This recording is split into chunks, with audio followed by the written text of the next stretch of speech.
공동정범 봅시다. 30조 이게 제일 많이 나옵니다. 2인 이상이 공동하여 죄를 범한 때에는 각자를 그 죄의 정범으로 처벌한다. 아까 우리는 정범과 공범으로 카테고리가 두 개가 나눠져 있었는데 거기에 공동정범은 위에 정범 파트에 있었습니다. 범죄를 둘이 저지르고는 있지만 같이 정범이 맞잖아요. 그죠? 한 명이 망을 보고 한 명이 들어가서 훔치는 건 망을 보는 놈도 절도를 하고 있다라고 보는 겁니다. 아시겠죠? 오케이. 그래서 보시면 1번 동그라미 1번부터 공동정범이란 2인 이상이 공동하여 죄를 범한 경우를 말한다. 동그라미 2번에 공동정범의 정범성은 공동의 범행 계획에 의한 본업적 행위 실행에 의하여 전체 범죄를 지배하였다는 기능적 행위 지배에 있다. 기능적 행위 지배 동그라미. 이게 뭐와 뭐를 나누는 차이였어요. 공동정범과 방조범을 나누는 차이였습니다. 여기서 분명히. 그죠? 아까 기억나시죠? 따라서 공동자는 전체 계획의 일부만을 실행했을지라도 그 결과 전부에 대해서 정범으로서의 책임을 진다. 일부 실행, 전부 책임의 법리. 왜 그래요? 망을 봤기 때문에 훔친 건 아니잖아요. 그렇지만 둘이 그 하나의 절도라는 행위에 대해서 나눠서 행위를 했기 때문에 설사 비록 일부분이 망을 봤을지언정 전체 절도죄에 대해서 전부 책임을 지는 거예요. 아시겠죠?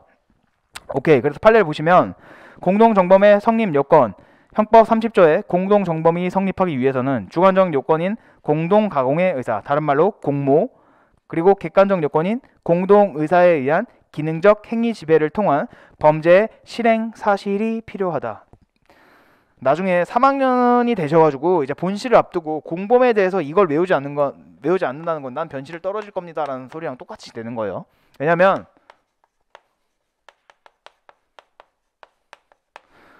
공동정범이라는 워딩이 나오면 반드시 이걸 써주셔야 돼요.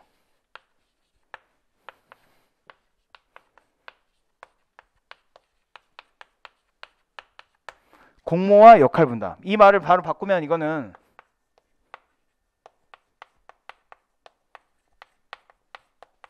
지금 다 똑같은 말이에요. 공모가 됐건 공동가공의 의사가 됐건. 그리고 이건 역할 분담.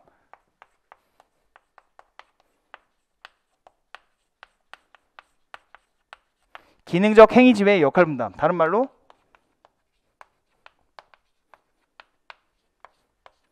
다 똑같은 말이에요. 따라서 30조에 갑과 을이 같이 공모를 해가지고 뭘 했다. 그러면 이 워딩을 반드시 먼저 깔고 시작하셔야 돼요. 30조의 공동정범이란 공모 플러스 기능적 행위 지배한 역할 분담을 말하는데 사안의 경우 갑은 뭐뭘 했고 을은 뭐뭘 했기 때문에 공동정범이 성립한다. 이렇게 제가 분명히 말씀드렸죠. 뭐 자연적으로 알게 되시겠지만 이렇게 반드시 판례 키워드를 답안지에 녹여주셔야 돼요. 그래야지 드릴 점수가 있는 거예요. 내 말을 아무리 흥건히 예쁘게 수필처럼 잘 써봤자 점수 드릴 게 없어요. 반드시 점수를 획득하는 방법은 이런 판례 키워드들을 녹일 줄 알아야 돼요. 공동가공의 의사, 다른 말로 공모, 그 다음에 플러스 기능적 행위 지배에 의한 역할 분담, 다른 말로 실행 행위가 있어야 한다. 그죠? 자, 그럼 이런 논의가 나올 수 있어요. 그러면 같이 공모를 했는데 실행이 안 한 사람은요? 그럼 공동정범 아니에요? 라는 논의가 있을 수 있겠죠. 그건 이따 다시 뒤에 가서 볼 겁니다. 보통 어떤 상황이 그런 상황들이 많이 나오죠? 범죄 단체의 두목들은 직접 패싸움하러 안 가잖아요. 그러면 얘는 공동정범 아니야? 이런 논의가 나올 수 있어요. 그래서 이런 집단 범죄화 현상 때문에 공모 공동정범이라는 개념이 일단 나옵니다. 그건 이따 뒤에서 볼게요. 그래서 일단 이거 보시고, 그래서 공동정범의 성립 요건, 일단 주관적 요건으로서 첫 번째, 공동가공의 의사, 둘이서 공모를 해야 돼요. 야, 우리 저 집을 털자. 뭐 이런 식으로 공모가 있어야 돼요.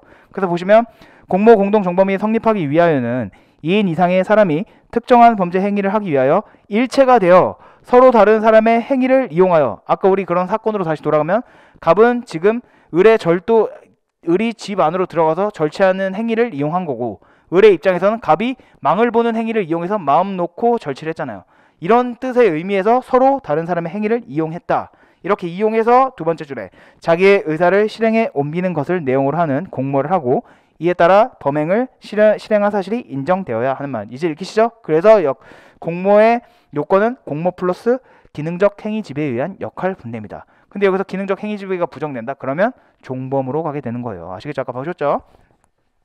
자, 그래서 이번에 공동가공의 의사가 인정되지 않는 경우를 봅시다. 1번에 보시면 전자제품 등을 밀수입해 올 테니 이를 팔아달라는 제의를 받고 승낙한 경우, 야, 내가 밀수입해 올 테니까 이거 당신이 좀 팔아줘 라는 승낙에 대해서는, 그 승낙은 물품을 밀수입해 오면 이를 취득하거나 그 매각 알선을 하겠다는 의사 표시로 볼 수 있지, 밀수입 범행을 공동으로 하겠다는 공모의 의사를 표시한 것으로는 볼 수 없다. 이렇게 시죠? 예.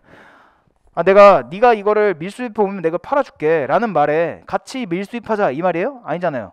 니들이 밀수입해 온 것을 내가 뒤에서 처리해 줄게 이런 말이잖아요. 그죠? 그래서 이거는 밀수입에 대한 공모는 될 수 없다. 따라서 밀수입의 공동정범은 성립될 수 없는 겁니다. 자, 그 다음 제지하지 아니하고 용인한 것에 지나지 않아 공모를 인정할 수 없는 사례. 이것도 잘 보세요.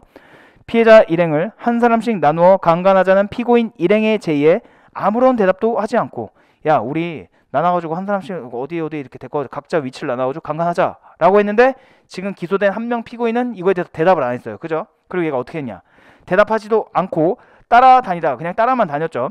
자신의 강간 상대방으로 남겨진 공소 외인에게 일체의 신체 접촉도 시도하지 않은 채.